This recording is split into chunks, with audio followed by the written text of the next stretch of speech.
Jesus tentado por Satanás no deserto. Como vencer as tentações. Vejo a terra solitária que já vi do meu lado esquerdo na visão do batismo de Jesus no Jordão. Mas devo estar um pouco dentro do deserto, porque não vejo o lindo rio azul, lento, nem as faixas verdes de vegetação que costeiam suas margens e se alimentam de suas águas. Não há nada aqui além de solidão, pedras e uma terra tão ressecada que se tornou uma poeira amarelada, levantada de vez em quando pelo vento em pequenos redemoinhos, que são tão quentes e secos que parecem o sopro de uma boca febril. E são muito problemáticos por causa da poeira que penetra nas narinas e gargantas. Existem muito poucos arbustos espinhosos, estranhamente sobrevivendo em tanta desolação. Acima há um céu azul implacável. Abaixo, terra árida. Ao redor, pedras e silêncio. Isso é o que vejo no que diz respeito à natureza. Apoiado em um enorme pedaço de rocha saliente, que por seu formato forma uma espécie de gruta, está Jesus sentado sobre uma pedra que foi levada para dentro da caverna. Assim se protege do sol escaldante. Meu conselheiro interno me informa que a pedra sobre a qual ele agora está sentado é também seu banquinho e travesseiro, quando ele descansa algumas horas envolto em seu manto, sob um céu estrelado no ar frio da noite. Perto dele está a mochila que o vi levar antes de partir de Nazaré. É tudo o que ele tem. E pela maneira como está dobrada, percebo que foi esvaziada do pouco alimento que Maria havia colocado nela. Jesus está muito magro e pálido. Ele está sentado com os cotovelos apoiados nos joelhos, os antebraços à frente, as mãos unidas e os dedos entrelaçados. Ele está meditando. De vez em quando, olha para cima e ao redor. Depois olha para o sol, quase perpendicular ao céu azul. De vez em quando, principalmente depois de olhar em volta e para o sol, fecha os olhos e se apoia na rocha que o abriga, como se fosse tomado de uma vertigem.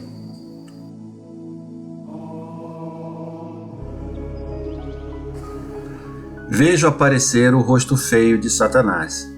Ele não se mostra nas feições que imaginamos, chifre, cauda e etc. Parecendo-se como um beduíno, envolto em seu manto e em um grande manto que lembra um dominó. Usa um turbante na cabeça, e suas pontas brancas caem ao longo de suas bochechas, descendo até os ombros, protegendo-as.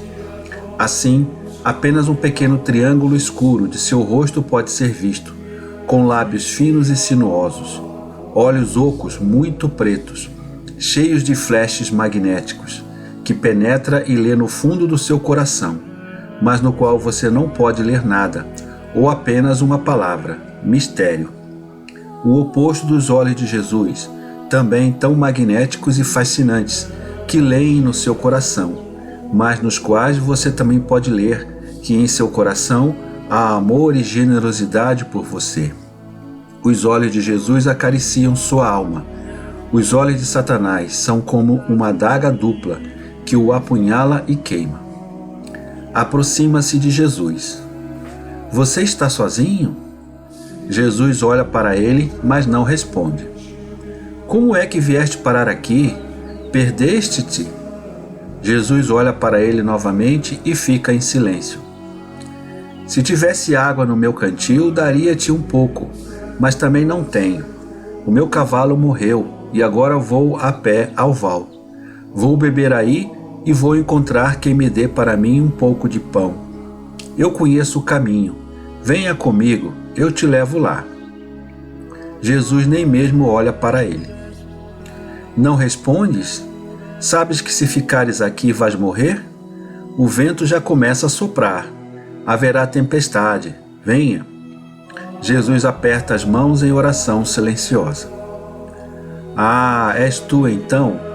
Faz muito tempo que te procuro, e há muito tempo que te observo, desde que foste batizado. Estás chamando o Eterno? Ele está longe. Agora estás na terra, no meio dos homens, e eu reino sobre os homens. E, no entanto, sinto pena de você. e quero ajudá-lo, porque você é tão bom e veio para se sacrificar por nada.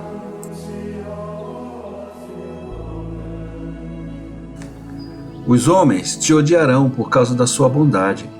Eles não entendem nada além de ouro, comida e prazeres. Sacrifício, tristeza, obediência são palavras mais áridas para eles do que a terra que nos rodeia aqui. Eles são mais áridos do que esta poeira. Só as cobras podem se esconder aqui, esperando para morder, e chacais esperando para te despedaçar. Venha comigo, não vale a pena sofrer por eles. Eu os conheço melhor do que você. Satanás sentou-se diante de Jesus e o examinou com seus olhos terríveis e sorriu para ele com sua boca de cobra. Jesus está sempre em silêncio e orando mentalmente. Você não confia em mim, você está errado. Eu sou a sabedoria da terra. Posso ser seu mestre e mostrar-lhe como triunfar. Veja, o importante é triunfar. Então, uma vez que nos impusemos e encantamos o mundo, então podemos levá-los para onde quisermos. Mas primeiro devemos ser como eles querem que sejamos. Como eles. Devemos seduzi-los, fazendo-os acreditar que os admiramos e seguimos seus pensamentos. Você é jovem e bonito. Comece com uma mulher. É preciso sempre começar com ela. Cometi um erro, induzindo-a a ser desobediente. Eu deveria tê-la aconselhado de outra forma. Eu a teria transformado em um instrumento melhor e teria vencido a Deus. Eu estava com pressa. Mas você, eu vou te ensinar, porque um dia olhei para você numa alegria angelical e uma fração desse amor ainda resta em mim. Mas você deve me ouvir e fazer uso da minha experiência. Encontre uma mulher. Onde você não for bem-sucedido, ela será. Você é o novo Adão. Você deve ter sua Eva. Afinal, como podes compreender e curar as doenças dos sentidos se não sabes o que são? Não sabes que tudo está onde está a semente, da qual brota a árvore da ganância e da arrogância? Por que os homens querem reinar? Porque eles querem ser ricos e poderosos? Possuir uma mulher. Ela é como uma cotovia. Ela será atraída apenas por algo brilhante. Ouro e poder são os dois lados do espelho que atraem a mulher e são a causa do mal do mundo.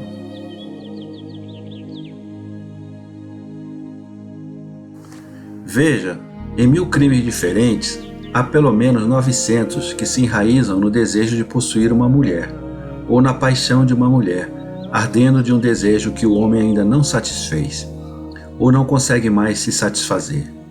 Procure uma mulher se quiser saber o que é a vida, e só então poderá curar e sanar as doenças da humanidade. As mulheres, você sabe, são lindas, não há nada mais agradável no mundo. O homem tem cérebro e força, mas mulher, seu pensamento é um perfume, seu toque é o carinho das flores, sua graça é como o vinho, agradável de beber. Sua fraqueza é como um punhado de seda, sua carícia é uma força que se derrama sobre nossa própria força e a infla. A tristeza, o cansaço, as preocupações são esquecidos quando nos deitamos perto de uma mulher, e ela está em nossos braços como um ramo de flores.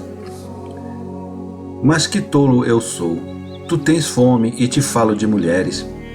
Tua energia se exauriu. É por isso que aquela fragrância da terra, aquela flor da criação, o fruto que dá e excita o amor, parece sem qualquer valor para você. Mas olhe para estas pedras, como elas parecem redondas e lisas, douradas pelo sol poente. Não parecem pães? Já que você é o Filho de Deus, tudo que você tem a dizer é, eu quero, e elas se tornarão pães de cheiro doce, assim como os pães que as donas de casa estão tirando de seus fornos para a ceia de suas famílias.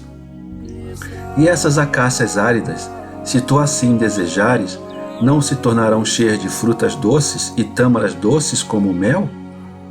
Coma o quanto quiser, Filho de Deus. Você é o mestre da terra. A terra está se curvando para se colocar a seus pés e satisfazer sua fome. Você não vê que está ficando pálido e inseguro com a menção do pão? Pobre Jesus, Você está tão fraco que não pode nem mesmo fazer um milagre?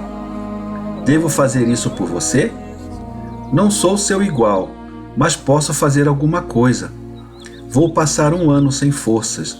Vou juntar tudo, mas quero servir-te porque és bom. E sempre me lembro que tu és o meu Deus, mesmo que agora tenha desistido de te chamar assim. Ajude-me com suas orações para que eu possa... Cala-te! O homem não vive só de pão, mas de cada palavra que sai da boca de Deus.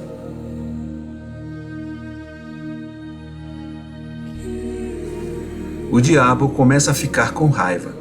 Ele range os dentes e cerra os punhos, mas ele se controla e transforma seu ranger em um sorriso. Eu entendo, você está acima das necessidades da terra e está enojado de me servir. Eu mereci. Mas venha, então, e veja o que há na casa de Deus. Você verá como até os sacerdotes não se recusam a um acordo entre o espírito e a carne. Afinal, eles são homens e não anjos.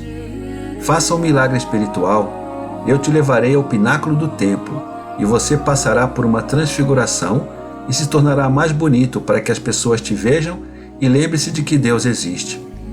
Você então chamará as cortes de anjos e lhes dirá que formem um descanso para os seus pés com as asas entrelaçadas e te deixem descer assim para o pátio principal. É preciso se mostrar de vez em quando, porque a memória do homem é muito fraca, principalmente no que diz respeito aos assuntos espirituais. Você pode imaginar como os anjos ficarão felizes em formar uma proteção para os seus pés e uma escada para você descer? Está dito, não deveis pôr à prova o Senhor vosso Deus. Tu sabes que a tua aparição não mudaria nada, e o templo continuaria a ser um mercado cheio de corrupção. A tua divina sabedoria sabe que os corações dos ministros do templo são ninhos de víboras que se rasgam e se despedaçam para prevalecer. Eles são subjugados apenas pelo poder humano. Bem, então venha, adore-me, eu te darei a terra. Alexandre, Ciro, César, todos os grandes governantes do passado ou do presente serão como os líderes de caravanas miseráveis em comparação com você, pois você terá o reino do mundo sob o seu cetro. E com os reinos, todas as riquezas, todas as coisas bonitas da terra, mulheres, cavalos, exércitos e templos. Você será capaz de erguer seu sinal em todos os lugares quando for o Rei dos Reis e o Senhor do mundo. Você será então obedecido e respeitado tanto pelo povo quanto pelo sacerdócio. Todas as classes irão honrá-lo e servi-lo, porque você será o poderoso, o único, o Senhor.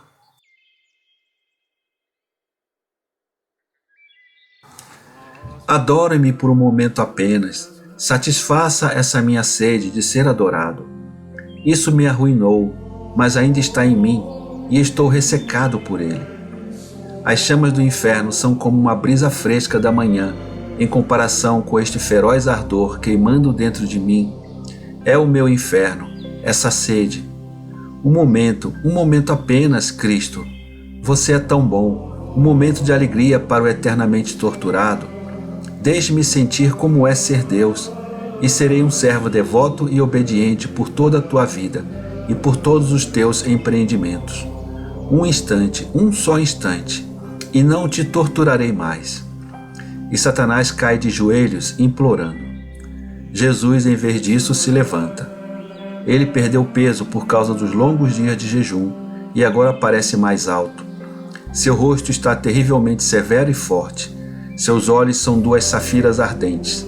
Sua voz é como um trovão. Reverbera na caverna da grande pedra e se espalha sobre a planície pedregosa e desolada quando ele chama. Vai-te, Satanás! Está escrito, deves adorar o Senhor teu Deus e servir só a Ele. Satanás, com um grito de tortura terrível e ódio indescritível, põe-se de pé, uma visão terrível em sua figura furiosa e fumegante, e desaparece com o último grito de maldição. Jesus está cansado e se senta, recostado com a cabeça apoiada na pedra. Parece exausto, está suando, mas os anjos vêm soprar suavemente com as asas na proximidade da caverna, purificando e refrescando o ar. Jesus abre os olhos e sorri. Não o vejo comer. Eu diria que se nutre do aroma do paraíso e por ele se revigora. O sol se pôs no oeste. Ele pega sua mochila vazia e, na companhia dos anjos que, voando acima de sua cabeça, emitem uma luz suave, enquanto escurece muito rapidamente. Ele começa a caminhar para o leste, ou melhor, para o nordeste. Retomou sua expressão usual. Seu passo é firme.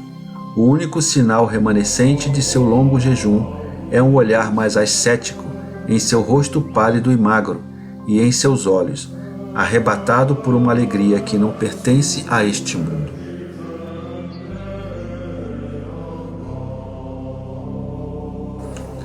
Jesus diz: como vocês viram, a bondade é sempre o disfarce de Satanás quando se apresenta. Ele se parece com uma pessoa comum. Se as almas forem cuidadosas e, acima de tudo, se estiverem em contato espiritual com Deus, percebem o aviso que as torna cautelosas e as prepara. Mas se as almas estão distraídas, separadas de Deus por uma sensualidade avassaladora e não são assistidas pela oração, que as une a Deus e derrama força nos corações dos homens, então elas raramente percebem as armadilhas escondidas sob a aparência inocente e elas caem na armadilha. Então é muito difícil para elas se libertarem. Os dois meios mais comuns adotados por Satanás para conquistar as almas são a sensualidade e a gula. Ele sempre parte das coisas materiais. Uma vez que desmontou e subjugou o lado material, ele ataca a parte espiritual. Primeiro a moral, os pensamentos com seu orgulho e ganância, depois o espírito, obliterando não só o seu amor, que não existe mais quando o homem substitui o amor divino por outros amores humanos, mas também o temor de Deus. Então o homem entrega seu corpo e alma a Satanás, apenas para desfrutar o que ele quer e aproveitar cada vez mais. Você viu como eu me comportei. Silêncio e oração. Silêncio, porque se Satanás realiza sua obra de sedutor e se aproxima de nós, devemos suportar a situação sem impaciência tola ou medos covardes. Devemos reagir com resolução à sua presença e com oração para suas atrações. É inútil debater com Satanás. Ele venceria, porque é forte em sua dialética. Só Deus pode vencê-lo. Portanto, você deve recorrer a Deus para que Ele fale por você, através de você. Você deve mostrar a Satanás aquele nome e aquele sinal, não tanto escritos em papel ou gravados em madeira, mas escritos e gravados em seus corações. Meu nome, meu sinal. Você deve responder a Satanás usando a palavra de Deus, somente quando ele insinuar que ele é como Deus. Ele não pode suportar isso. Depois da luta vem a vitória, e os anjos servem e defendem o vencedor do ódio de Satanás. Eles o restauram com o orvalho celestial, com a graça que derramam de mãos inteiras no coração do filho fiel, com uma bênção que acaricia a sua alma. Deve-se estar determinado a derrotar Satanás e ter fé em Deus e em sua ajuda. Fé no poder da oração e na generosidade do Senhor. Então Satanás não poderá fazer mal.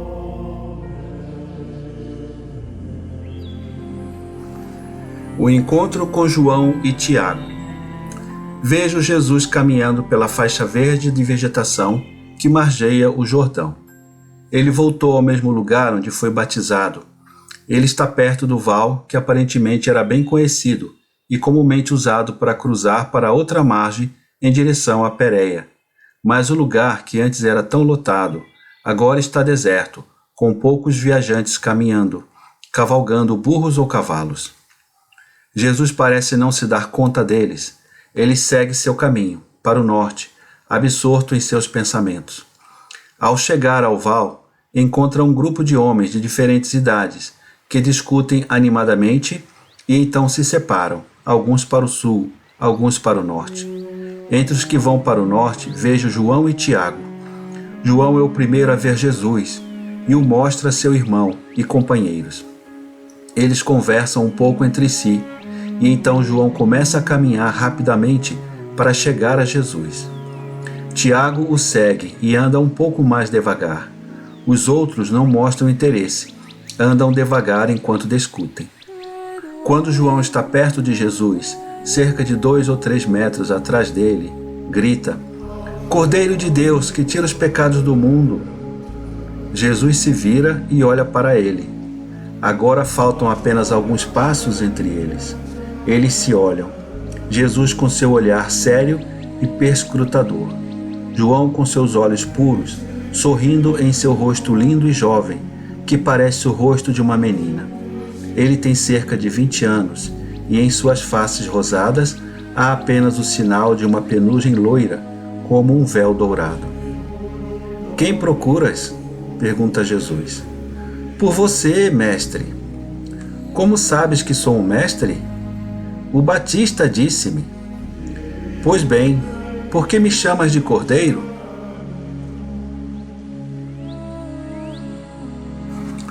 Porque um dia eu ouvi chamar-te assim, quando estavas a passar, há pouco mais de um mês. O que você quer de mim? Quero que nos diga palavras de vida eterna e nos conforte. Mas quem é você? Eu sou João de Zebedeu, e este é Tiago, meu irmão. Somos da Galileia e somos pescadores, mas também somos discípulos de João. Ele falou-nos palavras de vida, e nós o ouvimos porque queremos seguir a Deus e merecer o seu perdão, fazendo penitência, e assim preparar os nossos corações para a vinda do Messias. Tu és o Messias. João disse isso, porque viu o sinal da pomba descendo sobre ti. Ele nos disse: aqui está o Cordeiro de Deus. Digo-vos, Cordeiro de Deus que tira os pecados do mundo, dá-nos a paz, porque já não temos quem nos guie e as nossas almas estão transtornadas. Onde está o João?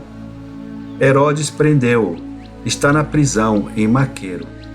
Os mais fiéis dos seus discípulos tentaram libertá-lo, mas não é possível. Viemos de lá. Vamos contigo, mestre. Mostra-nos onde você vive. Venham, mas sabem o que pedem? Quem me segue terá que deixar tudo: a sua casa, os seus familiares, o seu modo de pensar, também a sua vida. Farei de vocês meus discípulos e meus amigos, se vocês desejam. Mas não tenho riqueza nem proteção. Sou pobre e ficarei ainda mais pobre, a ponto de não ter um lugar onde possa descansar minha cabeça e ser perseguido por meus inimigos, muito mais que uma ovelha perdida é perseguida por lobos. Minha doutrina é ainda mais rígida que a de João, porque proíbe também o ressentimento. E minha doutrina se preocupa não tanto com questões externas, mas com a alma. Vocês devem renascer se quiserem ser meus discípulos.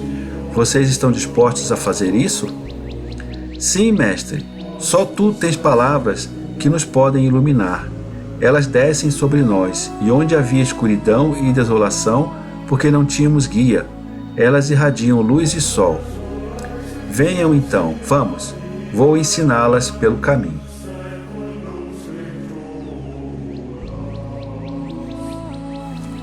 Jesus diz: era grande a multidão que me encontrou, mas só um me reconheceu. Ele, cuja alma, mente e carne eram puras e livres de toda lascívia. Insisto no valor da pureza. A castidade é sempre fonte de ideias claras.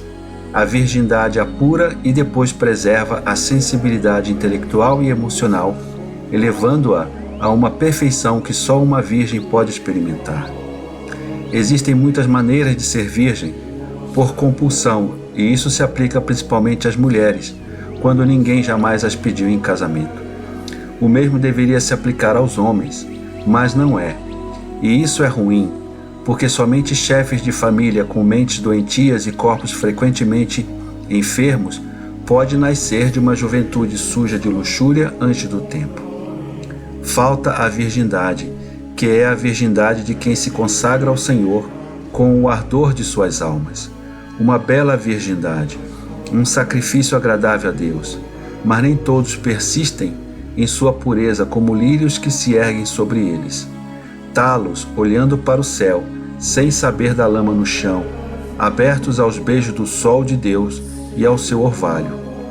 Muitos são fiéis apenas no sentido material, mas são infiéis em seus pensamentos, que lamentam e desejam o que sacrificaram. Eles são virgens apenas pela metade. Se sua carne está intacta, seus corações não estão. Seus corações fervem, exala os vapores da sensualidade. Quanto mais refinada e reprovada, mais é a invenção de uma mente que acaricia, nutre e amplia continuamente as imagens de satisfações ilícitas, mesmo para os livres, mais do que ilícitas para os consagrados a Deus. Então você tem a hipocrisia do voto. Sua aparência está lá, sua essência não. E eu digo a você que entre aqueles que vêm a mim com seus lírios quebrados pela brutalidade de um tirano, e aqueles que vêm com seus lírios materialmente intactos, mas cobertas com a escravidão de uma sensualidade que acariciaram e cultivaram para preencher suas horas de solidão, chamarei de virgens as primeiras, e não virgens as últimas. Darei às primeiras a coroa de virgens e uma dupla coroa dos mártires, pela carne ferida e pelo coração ulcerado por uma mutilação que eles não quiseram. O valor da pureza é tal que, como você viu, a primeira coisa pela qual Satanás estava ansioso era enganar-me sobre as impurezas. Ele sabe muito bem que os pecados sensuais desmantelam a alma e a tornam uma presa fácil para outros pecados. O esforço de Satanás era voltado para este ponto capital, a fim de me derrotar. Pão, fome, são as formas materiais da alegoria de apetite, dos apetites dos quais Satanás se aproveita para seu próprio propósito. A comida que ele me ofereceu para me fazer cair a seus pés embriagado é outra coisa. Avareza, poder, idolatria, blasfêmia e a abjuração da lei divina. Mas esse foi o primeiro passo para me pegar, exatamente como ele fez para ferir Adão. O mundo zomba das pessoas puras. Aqueles que são culpados de perversidade ferem-nas. João Batista é vítima da luxúria de um casal obsceno. Mas se ainda há alguma luz no mundo, isso se deve aos puros do mundo. Eles são os servos de Deus. Eles entendem Deus e repetem as palavras de Deus. Eu disse: felizes os puros de coração, eles verão a Deus. Também neste mundo, visto que os vapores da sensualidade não perturbam seus corações, eles veem a Deus. Eles o ouvem, o seguem e o mostram a outras pessoas. João de Zebedeu é uma alma pura. Ele é o puro entre os meus discípulos. Uma alma tão bela como uma flor em um corpo angelical. Ele me chama com as palavras de seu primeiro mestre e me pede para lhe dar paz. Mas ele já tem paz no coração por causa de sua pureza. E eu o amei por causa de sua pureza, a qual confiei meus ensinamentos, meus segredos e a criatura mais querida que tive. Ele foi meu primeiro discípulo, que me amou desde o primeiro instante em que me viu. Sua alma se derreteu com a minha, desde o dia em que me viu passar perto do Jordão e viu o Batista apontando para mim.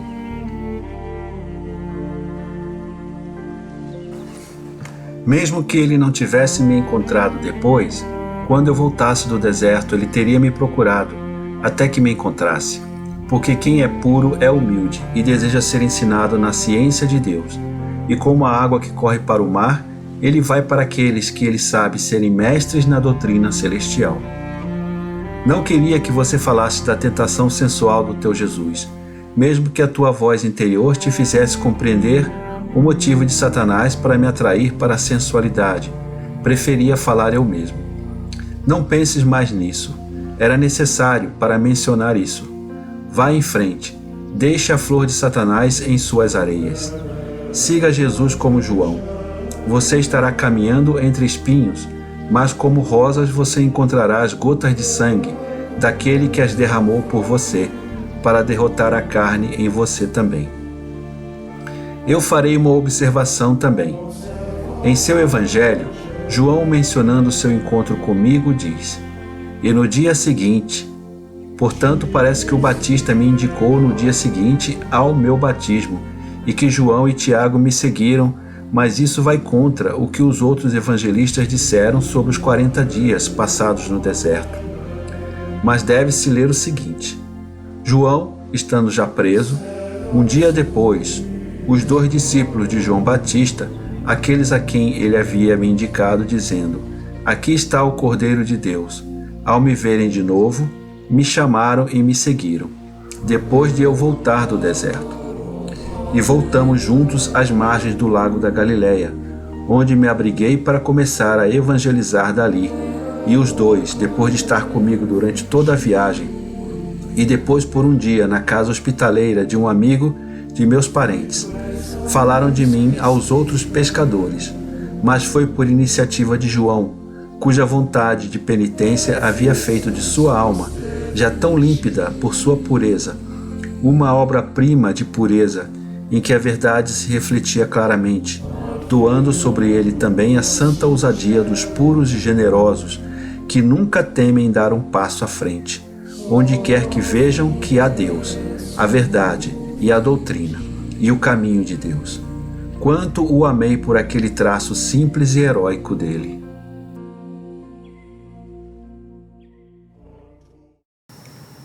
Inscreva-se no canal, ative as notificações, dê o seu like, comente e compartilhe.